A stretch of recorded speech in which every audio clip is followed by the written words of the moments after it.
I've got a question for you.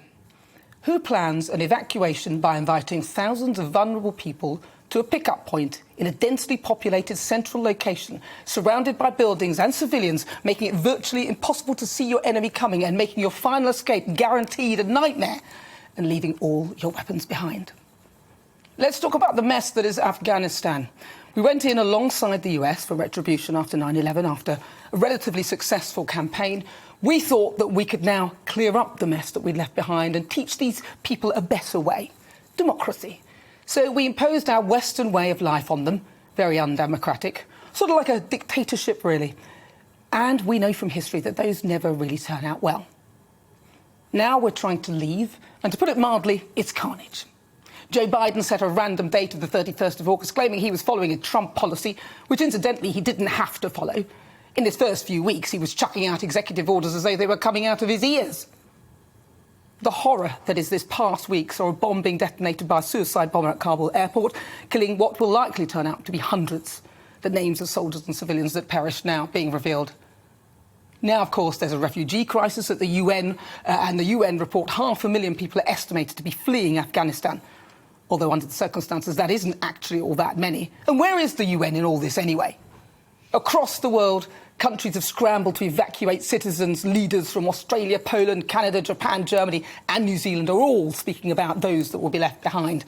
And our efforts, well, we've removed about 15,000 people, and around 750 British troops are still there, due to be flown out before the 31st deadline.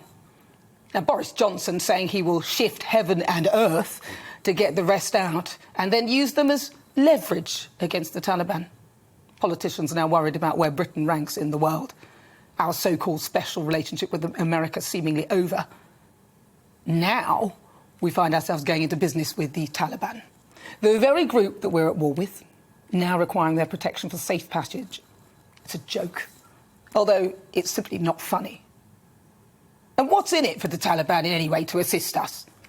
As long as they appear to be helping with the evacuation effort, they can blame everything bad that happens on ISIS-K, the splinter group that claimed responsibility for the attack at the airport.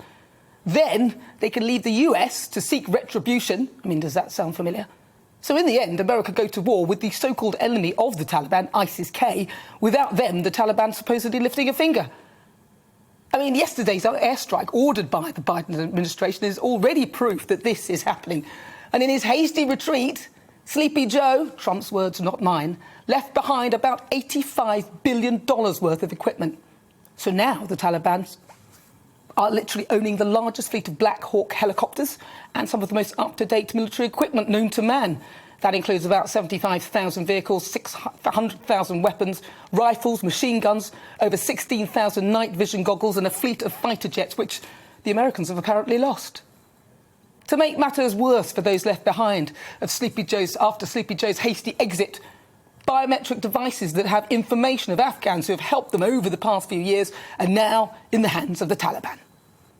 So I ask again, who plans an evacuation by inviting thousands of vulnerable people to a pick-up point in a densely populated central location surrounded by buildings and civilians, making it virtually impossible to see your enemy coming and making your final escape a guaranteed nightmare, leaving all your weapons behind?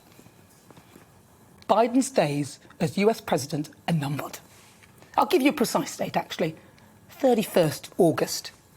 He's just armed the Taliban. Biden, you've just trumped Trump. Welcome to the GB News YouTube channel. You can watch us live 24 hours a day, catch up on your favourite shows and join in the conversation in the comments below. Don't forget to subscribe and you'll never miss any of our exclusive content.